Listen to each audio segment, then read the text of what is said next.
Assalamualaikum warahmatullahi wabarakatuh. Perkenalkan semuanya, saya Fatur Rahim atau biasa dipanggil dengan sebutan Rahim. Nama ini diberikan oleh orang tua saya ketika saya lahir di dunia ini. Nama ini memiliki arti yang khusus buat saya pribadi. Nama ini terdiri dari dua kata, ada Fathu dan juga Rahim.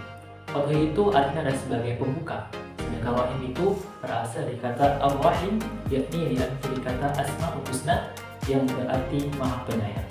Jika digabungkan dua kata ini, Fatur Rahim itu adalah sebagai pembuka kasih sayang. Nah, saya sendiri berasal dari kota Selat Panjang, Desa Banglas Barat, Kecamatan Tebing Tinggi, Kabupaten Kepulauan Meranti.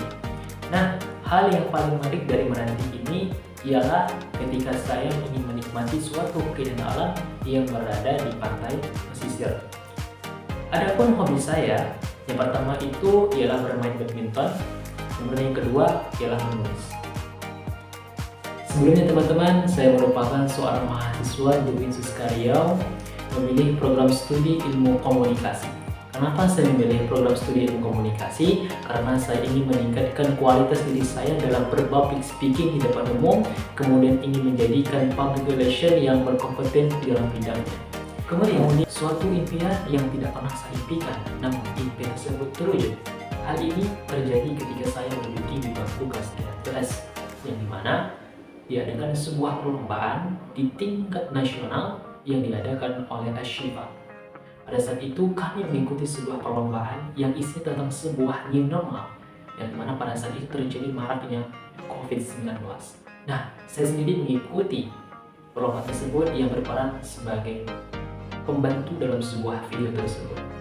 Namun pada akhirnya, suatu hal yang tidak pernah saya impikan, namun terwujudkan ketika mendengarkan hasil dari lomba video yang telah kami buat, mendapatkan suatu peraih yang terbaik satu dalam kategori short movie di tingkat SMP.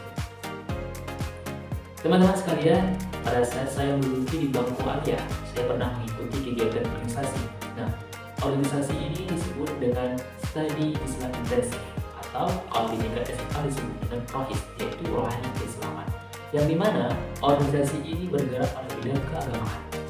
Pada saat itu saya berperan sebagai ketua di dalam organisasi tersebut, di mana saya memiliki peran untuk mengatur organisasi tersebut yang bergerak pada bidang keagamaan di aliyah.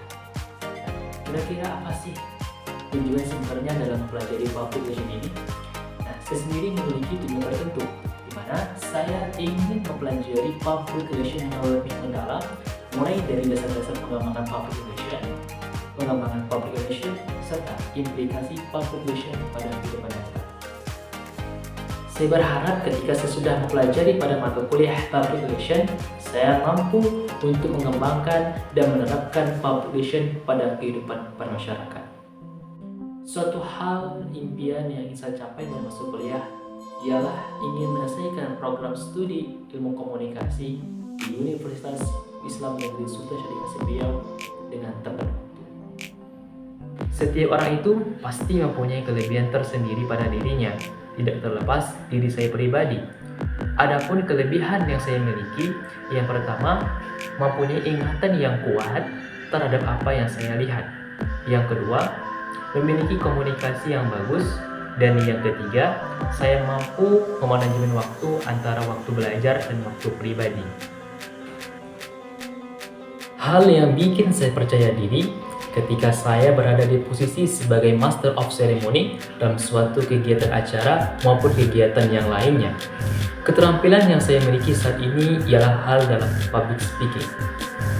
Suatu hal yang saya nikmati dan belajar itu bagaimana suasana dalam kelas itu memberikan ketenangan pada saya belajar, ruangan yang bersih dan rapi, sarana dan prasarana yang mendukung pada saya belajar, serta mendapatkan dosen pengajar yang berpengalaman dan berkompeten dalam bidangnya. Nah, bidang yang sesuai dengan bakat saya yakni di bidang komunikasi. Kenapa? Karena di dalam kehidupan nyata, saya ingin menjadi seorang komunikasi yang baik dalam bidangnya, baik dari organisasi, komunitas, maupun ke masyarakat. Namun, saya belum pernah mendapatkan pengakuan dari suatu bakat yang saya miliki ini, tetapi saya ingin mempertahankan dan mengembangkan pada bakat yang ada pada diri saya ini. Hal tersulit yang saya lakukan saat ini adalah bagaimana cara untuk tetap melakukan konsisten dalam melakukan suatu aktivitas ataupun kegiatan lainnya.